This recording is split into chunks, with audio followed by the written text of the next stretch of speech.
Hey, what is going on, everybody? Welcome into this week's edition of my top starts and sits for week 15 of this NFL season, also known as the first week of the fantasy football playoffs.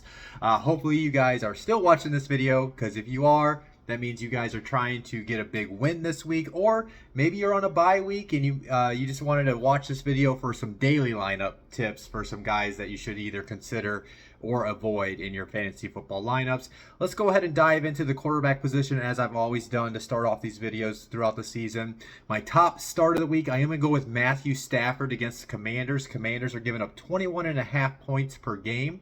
That is the second most allowed across the NFL.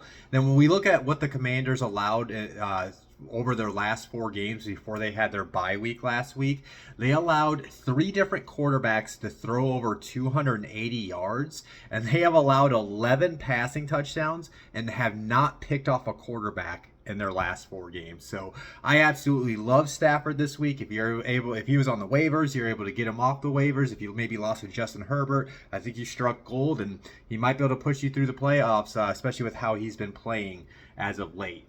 My other start, if you're maybe looking for a streaming option this week, I would consider maybe looking at Sam Howell against the Rams. Rams are giving up 18.1 points per game to quarterbacks this season. That is the 8th most allowed in the league. Then when we look at the Rams' last 4 games, their defense have allowed 3 different quarterbacks to throw over 250 passing yards.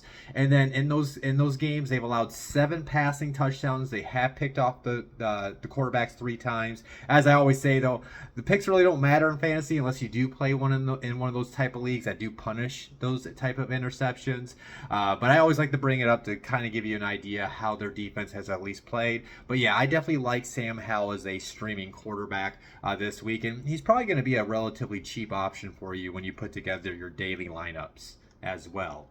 My top sit, I am sure I'm going to catch some flack for this one, because I never thought I would talk about Patrick Mahomes in my videos. I never had to tell you guys, I never thought I would ever have to tell anybody to start somebody, and I would never in my right mind in the past would ever tell somebody to sit Patrick Mahomes, especially in the first round of the playoffs. So I get it if you're going to play Patrick Mahomes this week. It's the first round of the playoffs. The last thing you want to do is have Patrick Mahomes on your bench and he goes off this weekend and you're like, why did I listen to that fool Cody Manning? But let me just go ahead and say this. There are some reasons why I'm actually going to suggest sitting him, or at least temper your expectations if you're in a seasonal league in the playoffs, right? It's Patrick Mahomes. You're going to play him in the playoffs. But when you put together your daily lineups, Patrick is a name I would consider avoiding. There's a few stats that the reason why I was comfortable actually putting him in the sit section this week. I saw this crazy stat. Michael Florio from NFL Network, I think he posted it either on Monday or Tuesday. Oh yeah, it had to be Tuesday because the Giants played on Tuesday night. Since week 10, Patrick Mahomes is only averaging 0.02 fantasy points per game more than Tommy Cutlets, Tommy DeVito, the Giants' sensational quarterback, right? So he's only averaging 0.02 points more than the Giants quarterback. That's just, I think, a stat that you should really factor in. He just hasn't been that consistent fantasy quarterback for you to count on. Now let's take a look at the matchup. Patriots are only allowing 14.2 points per game this season. That is the 6th fewest across the NFL. Then when you look at the Patriots' last 4 games, no quarterbacks have thrown over 215 passing yards on their defense, and they've only given up 2 passing touchdowns in their last 4 games and have picked off the quarterback twice. So they've been really playing really good defense as of late, even though their record doesn't show that. And then, like I said, Patrick just hasn't been putting up the fantasy points. So again, seasonal leagues, it's the playoffs. I get it. You're probably going to leave them in your lineups. Just temper your expectations. But when you put your daily lineups together, I don't think I would consider Patrick Mahomes in those this weekend. My other sit, a guy that's kind of actually going on a down streak as of late, is going to be Jared Goff against the Broncos. Broncos are giving up 16.4 points per game. That's around the middle of the pack, tied for the 14th fewest in the NFL, which was like, well, if it's in the middle of the pack, why should I be worried? But that Broncos defense has been playing really good football over the last month and a half, 2 months. But when we look at the last 4 games, as far as quarterback quarterbacks to face the Denver Broncos defense, only one quarterback finished over 225 passing yards, and that was CJ Stroud. And then in those 4 games, they've only given up 3 passing touchdowns and have picked up the quarterback twice. So not giving up a lot of yards outside of CJ Stroud and not giving up those touchdowns as well. Moving into my top starts and sits at running back. My top starts of the week, I'm going to go with Najee Harris and Jaylen Warren in that Saturday matchup against the Colts. Colts are giving up 22 points a game this season to running backs. That is the 4th most allowed in the NFL. Then you look at the last 4 games for the Colts, 4 different running backs have ran over 75 rushing yards against their defense, and they've given up 5 running back touchdowns. So giving up the yards, allowing running backs to get into the end zone. So that's why I definitely like them. And I definitely expect with Mitch Trubisky playing quarterback for the Steelers this week, they're going to lean into the rushing attack and try to take advantage of the screen game like the Bengals did against the Colts last week. My other top start, I'm going to go with DeAndre Swift against the Seahawks in that Monday night matchup. Seahawks are giving up 20.5 points per game to running backs this year. That is the 5th most allowed.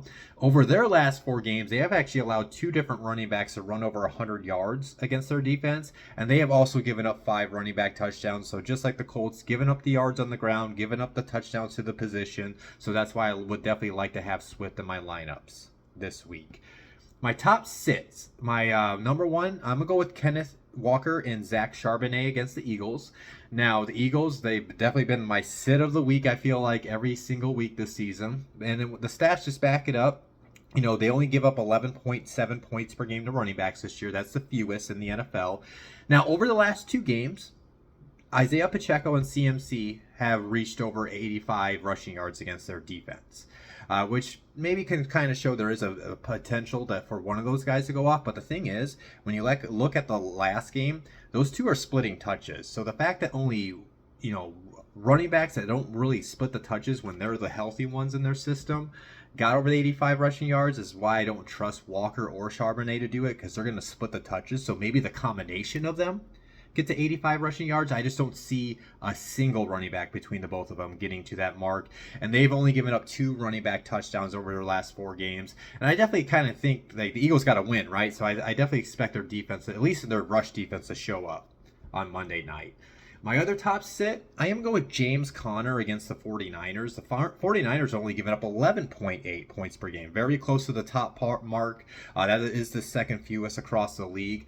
Now, ever since James Conner has joined the Cardinals, he's played the 49ers 4 times. He has finished below 55 rushing yards in 3 of those 4 games. And then when we look at the 49ers defense over their last 4 games, no running backs have finished over 50 rushing yards against their defense, and they've only given up 1 running back touchdown in their last 4 weeks. So yeah, based on what Connor's done in his past as a Cardinal against the Niners, and then what the Niners defense has done to the running back position over their last 4 games, that's why I would look to avoid having James Conner in my lineups this week. And then moving into my top starts and sits at wide receiver. My top starts, I am going to go with DK Metcalf and Tyler Lockett against that Eagles defense. As you guys should know right now, teams really can't run the ball against them, but they are throwing the ball all over Philadelphia's defense. Eagles are allowing 31.7 points per game this season. That is the most in the NFL. And then you look at their last 4 games, 2 different wide receivers have gone over 100 receiving yards against them. And then what you really like about it is they've given up 10 total touchdowns to wide receivers over the last 4 games. So I like the chances of either DK or Tyler Lockett getting to the 100-yard mark. One of them will probably get to 60 to 75 yards. And I like the chances that both of them find a way to get in the end zone in that matchup. My other top start, kind of feeding off the Matthew Stafford going against that terrible Commanders defense. Yeah, Cooper Kupp and Puka Nacua against the Commanders. Commanders are giving up 29.4 points per game. 2 wide receivers this year. Over their last 4 games, they have allowed 4 different wide receivers to get at least 80 receiving yards against their defense, and they've given up 7 wide receiver touchdowns in that time period as well. So giving up yards, giving up those touchdowns. So I'd like ceiling performances out of Kupp and Nacua in Week 15. Moving into my sits, I am going to go with DJ Moore against the Browns. That Browns defense does typically play a lot better at home, and this is a home game for Cleveland. And then when you look at the stats, Cleveland's only given up 17.9 points per game to wide receivers this year. That is the fourth fewest in the NFL. Over their last 4 games, only one wide receiver finished over 65 receiving yards against Cleveland, and that was Puka Nacua. And then they only have allowed 4 wide receiver touchdowns. So I do feel like if you play DJ Moore against this Browns defense this week, he's going to be a touchdown dependent play. And if he doesn't get you the touchdowns, I don't think he's going to really get you the yards that you're seeking. My other top sit, I am going to go with Adam Thielen against the Falcons. Falcons have only given up 18 points per game to wide receivers this year. And then over their last 4 games, only one wide receiver finished over 80 receiving yards against them. That was Chris Olave. And then they have the key stat for me on that. And the Falcons defense is no wide receivers have scored a touchdown against their defense in their last 4 games. So it definitely feels like if Adam doesn't get you the yards or maybe finds a way to crack into the end zone, he's going to have more of a floor play for you. So I would definitely be looking for other options to play over Adam Thielen in my lineups. Moving into the tight end position, my top starts of the week at tight end, I'm going to go with TJ Hawkinson against the Bengals. Bengals have now taken over as the team that's giving up the most points per game, 9.8. So we're now back below double digits.